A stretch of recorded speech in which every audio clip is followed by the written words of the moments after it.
Destroying Destiny, Book 2, The Tooth Bully, Chapter 20, Dogs and Moles. Beyond Candy Mountain's stupendous splendor, the Syrup River flows to one of its syrupy sources of sorts. Syrup trees upon syrup trees sap syrup into and onto the sweet saturated pancake and waffle ground, forging streams upon creeks that flourish as syrupy springs. The hash-brown sheep bay and baa, while omelet chickens cluck and their chicks chicken fight and play. Sausage hogs snort and huff while eating poor porridge worms and grubby oatmeal grubs, and the orange juice clouds mingle, their citrusy scents as strong as clubs. Yet all this is as nothing when compared with the Breakfast Temple's bountiful bricks of rolled and twisted cinnamon rolls and twists, and its toast patio that flaunts its French toast columns, their muffin-topped tops, and the glory of every person's earthly wish. There it is, Gertrude said. We're finally here.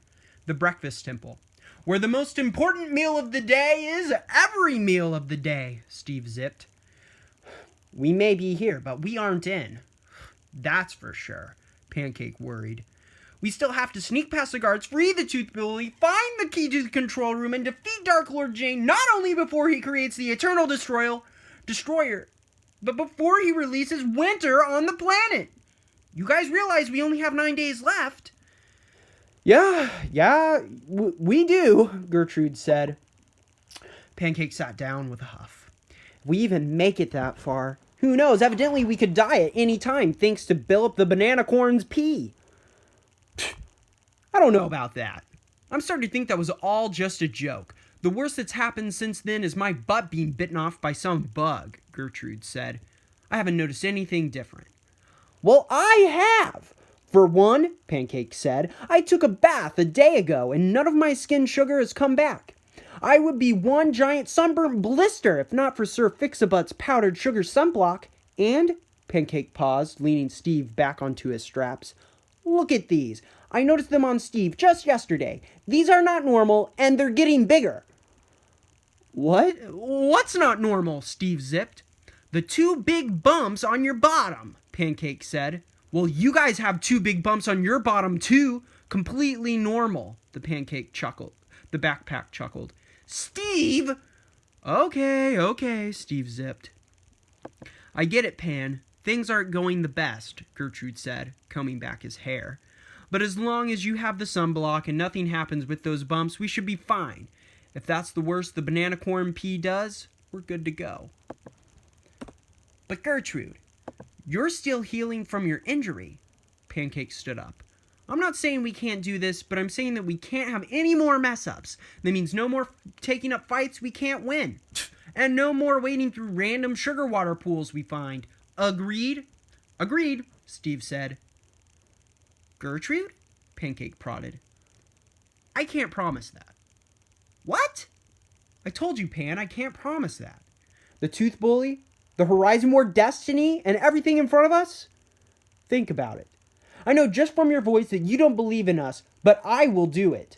I won't stop. Not now, not ever. I'll take every enemy down, Gertrude said, unsheathing his sword and looking at his reflection in its blade. I have to. With a jolt, Blab the Beaver came to a halt upon a crumbling, abandoned burnt French toast port. Sorry about the rough landing, Sir Fix-A-Butt stepped out of the shack. Well, this is where our shared voyage ends. Blab and I aren't much help beyond here. Remember, the dungeon chambers are towards the back of the temple, and in the 3rd chamber you will find the Tooth Fairy, and right next to it will be 2 guards. One should have a key. That's all I know. Be safe, my friends. Grabbing Steve, Pancake stood up and walked with Gertrude onto the port. Thank you, Sir Fix-A-Butt, for everything, she said. The sailor surgeon smiled. Steve, be grand. Gertrude, stay valiant. And Pancake? Pancake, always be persistent. He turned around, then paused and looked back to them. Oh, and Gertrude, don't forget to grease your cheek twice a day. It'll get squeaky if you don't. The boy turned red. Thanks. No problem. We'll make sure he keeps it cheeky clean, too, Steve zipped. Wouldn't want an infection. Indeed. Farewell, young heroes, Sir Fix-a-Butt called as Bleb paddled away from the port. All right. Well, what do we do now? Pancake said. The plan's simple enough. Sneak past the guards to the back of the temple, which shouldn't be too difficult. Look at the guards, Gertrude chuckled. They're just stupid teeth. Teeth! Short-legged, shrimpy-armed, sharply teethed teeth the size of children guarded either side of the temple's doors. No weapons in hand, but only in their fanged smiles. We can take them no problem, Gertrude said. Yeah, probably, Pancake sassed. But we don't want an entire temple of them on our tail, much less the tooth bully, if we can avoid it, metallic buns. Hey, Gertrude snapped. Shh, Pancake smiled. Let's go. We can use the trees for cover. She nervously shivered. And if we get close enough, I guess I can try to shoot them down. The boy combed his hair back and raised his brow. All right, if you're sure. With a puff of frustrated cinnamon, Pancake trudged through the soft battered ground and behind some trees. She motioned for him to follow. Slowly, but not surely, our heroes crept through the breakfasty trees and animals and their shadows. Stop, Pancake whispered. The teeth are looking this way. They're clearly not looking this way, Gertrude said. Yes, they are. What if we don't make it? The girl worried. We'll make it. Shh! All right, go! They're not looking, she said, carefully making her way to cover. Stop! Why? They're not even... Go! Go! Hurry! No! Stop! Gertrude, stop! Right as the boy froze, he stepped on a twig, snapping it under his toes. He scurried behind the closest tree. The teeth guards snapped towards the sound, their eyes surveying the area. With a series of growls and snarls, the teeth walked away from their post, lifting their noses in the air. Did you hear that, Rover? Said one guard. Of course I did, Shadow. Whatever it smells like. Ugh, it's dirty backpack, Rover said. Nah, it's definitely Candy Kid and B.O. Boy odor. The two put their faces on the ground, sniffing out our heroes.